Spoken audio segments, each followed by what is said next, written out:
Hello, everyone, and welcome to the summit, Differentiate to Dominate. Today, we're privileged to have with us Satie Narain-Simon, a distinguished CPA who's taken transformative journey from being a government tax auditor to champion the power of inner transformation and self-awareness. As an author, motivational speaker, and a beacon of hope for many, she inspires to rediscover their inner strengths and find their true purpose through the lens of love. Without further ado, let's dive deep with Satie and understand how embracing our uniqueness can lead to unparalleled success. Satie, welcome to the summit. Thank you very much, Deb. All Happy to right, be let's here. just dive right in and get started. Satie, you've taken a dramatic 180% shift in your career. What was the catalyst that inspired this change?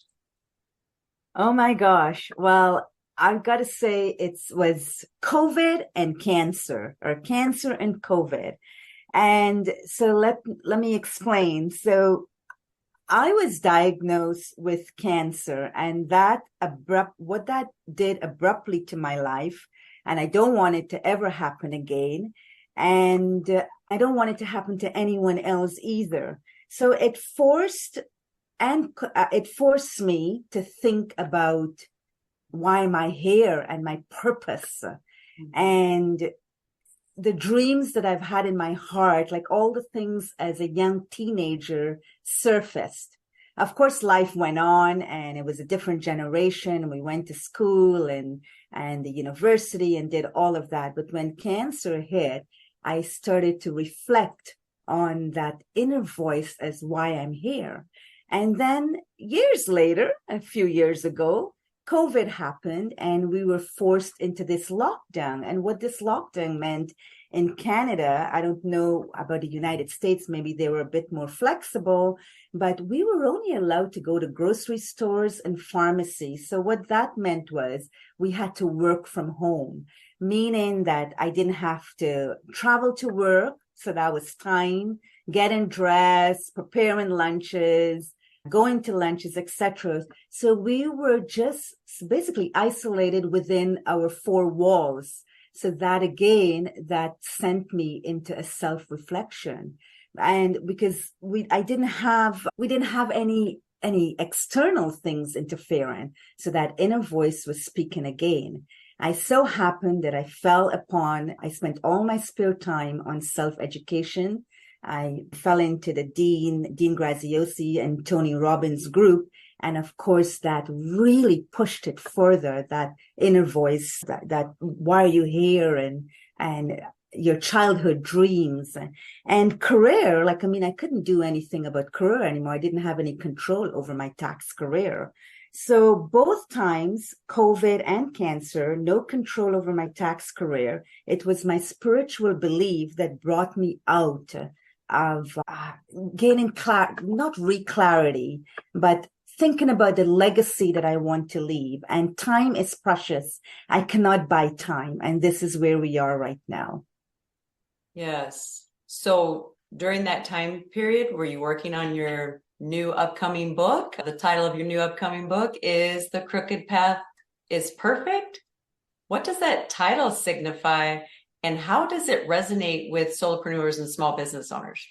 Yes, so the book is called The Crooked Path is Perfect. Yes, but it's everyone's story. And solopreneurs and entrepreneurs, they're all humans. And so we all feel the same things, basically. Like, it doesn't have creed, culture, religion, countries. Basically, at the raw elements, we feel the same things.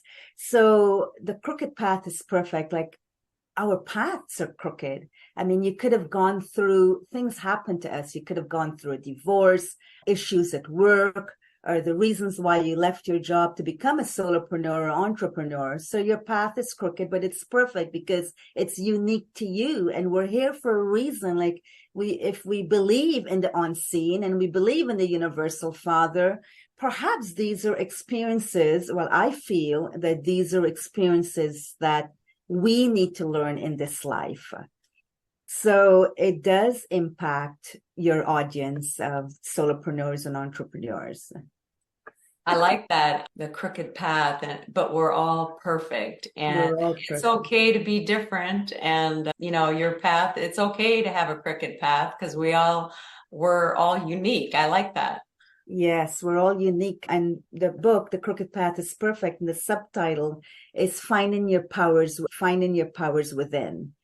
And it's my own, because it's my own story, but it's not a sad story, like, poor Satie, like, feel sorry for her. It's like what I did with the challenge, and how I came out of it, and the tools that I've used. And all our answers are within us, really, when you think about it.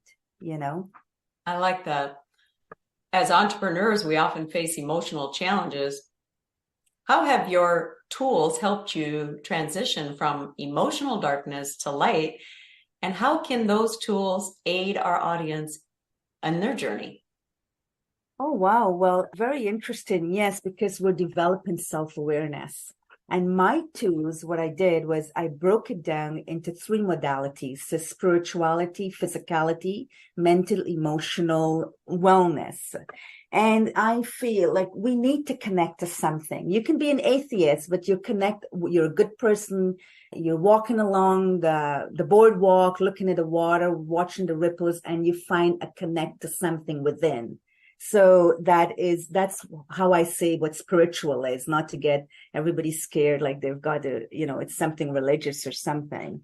And the reason why it's important to connect to spirit, it's that it develops our self-awareness. We understand our emotions, and we're able to manage our emotions better.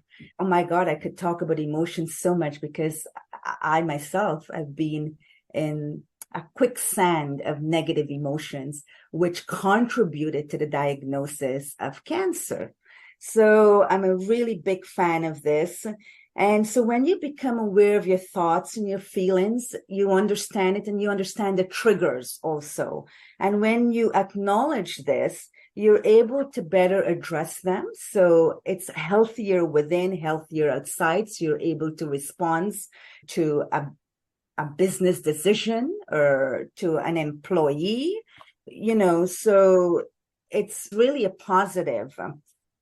And the other module I have is that you need physicality, because we need endorphins, So for me personally, I love, before the world starts in the morning, I have a certain time that I get up. I hit the clock like 5:30. It's really 5:15, because I make it 15 minutes,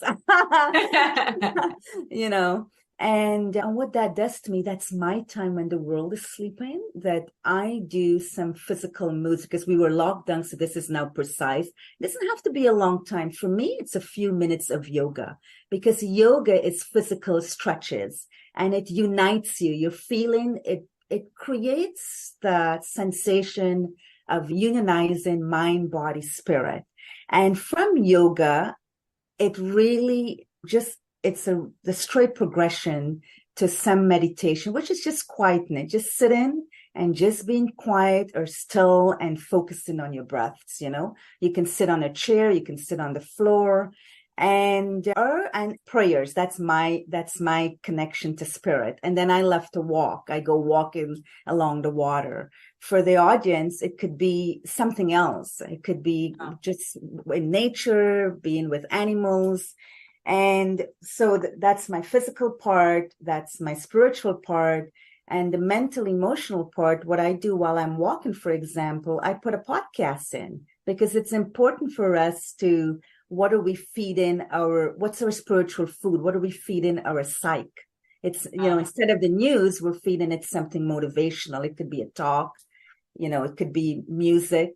And so this is very, very beneficial to the audience, because this helps them become a solid person, feeling that divinity within, feeling that I'm loved, or or peace or that confidence or that strength within, that they can handle the stresses of being a solopreneur where their families are dependent on them, or, or their overhead costs. They need to, so a happy person, you exude happiness. And I think, like, if you have employees, like some of the audience perhaps have a number of employees, when you're happy, they're seeing that. You can just you're able to smile to that person, maybe have a nice word with your employee, and that employee would go an extra length for you, which eventually hits your bottom line. So it's more money, Yeah. You had talked about the role of spiritual practices like yoga and meditation. How do they contribute to finding one's superpower within? Oh, well, that's it, because that's the key. Because the superpower within is, how are we accessing something that we were all born with? I mean, little babies, they have everything. They don't care. They giggle, they do this, they're confident, and what happened? Because it's environmental factors, culture, all these different types of things. So we're all born with all these superpowers of the strength, the love, the self-esteem, the validation, but we forget about it, including myself, because I really believe that what contributed to negative thoughts and the diagnosis. So to gain those superpowers, you need to follow something with persistence and consistency, because you won't do it. You could do it today and go, oh, I'm loved and I'm confident, and you don't follow something, and 2 months later you're back to square one. So it must be with consistency and persistence. So finding connection to spirit, for me, it was doing yoga, flowing into meditation and prayers. I love to pray. I love to pray loud for other people. And in the same time, when I'm praying, I'm saying what I'm grateful for. I'm grateful that my parents are still alive. I'm grateful that I'm cancer free. And, so that's my connection to spirit. So the audience, it's whatever they connect to spirit. Yeah. And it's just with consistency and persistence, it will equal those superpowers that it will access the superpowers that they already have. We were born with this. Well, you talk about that. So entrepreneurs often feel the need to wear multiple hats, leading them to stress and overwhelm. How can they harness that inner superpower to manage this and lead with confidence? Because, I'm sure they have many struggles, even daily. I mean, like, you get up in the morning and you do your routine and stuff. How do they hold on to that? Well, again, I'm going back to, once they have like those tools to just remember that their superpowers, their strength, that confidence, that strength, that validation. It's taken some time to reflect on their unique skills and talents and experiences, because they just have one blueprint. It's one of you, it's one of me, and we're unique. And that your unique skills, your unique talents, your unique experiences, and what you're naturally good at, and what do you enjoy doing the most. So by identifying their strengths and prioritizing their task along with their abilities to delegate, maybe they can delegate some of the things that are not strong, but for a solopreneur, they're going to be, a person that has help or employees, they can delegate. If they're able to, they could maybe, consider outsource if they can afford it. And so that way they're able to focus on what they're good at, so all the pieces of synergy. And I would say, like, don't forget to practice the self-care, to practice the self-care. And we're always learning, so continual learning and having peers, having a group that they can discuss. Maybe if a real estate person can have a group of friends that are real estate, they're sharing knowledge. Hey, what's going on in this area? What's going on there? That's how I would address that.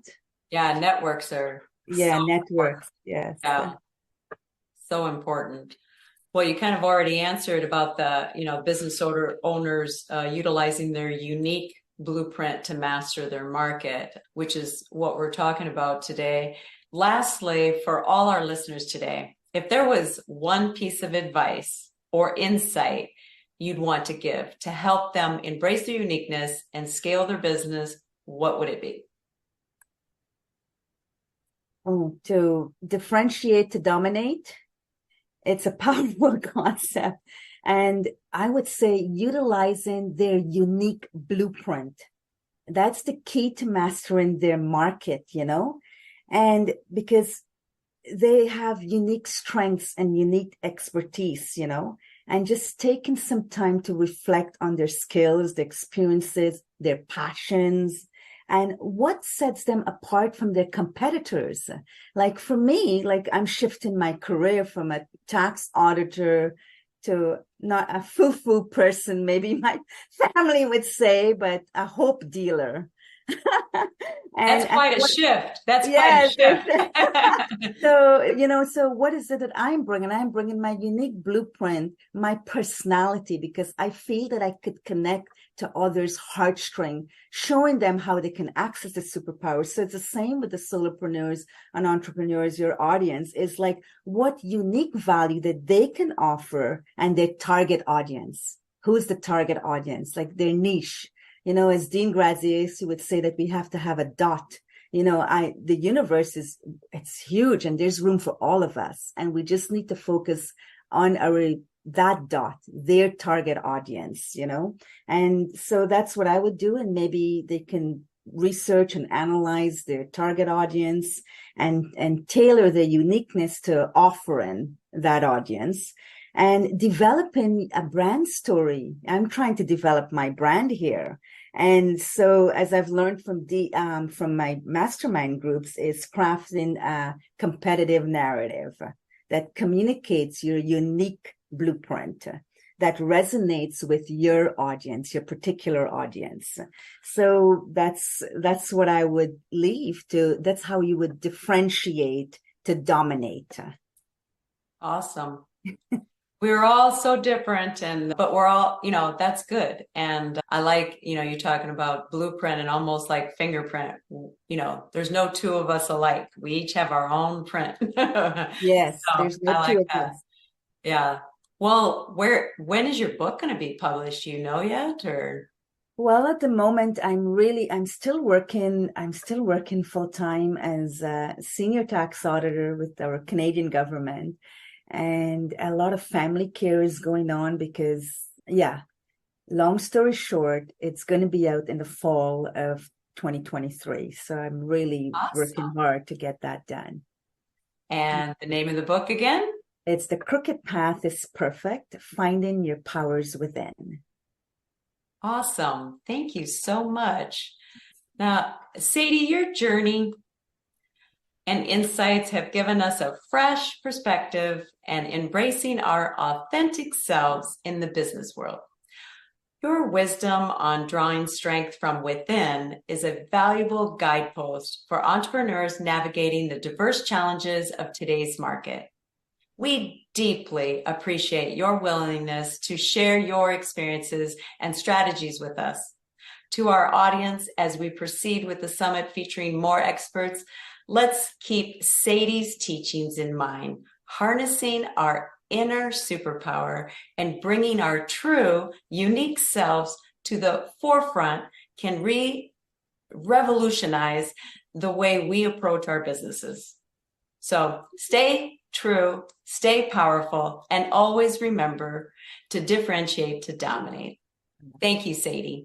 Thank you so much, Deb. I really appreciate this opportunity. Thank you. Thanks for being here.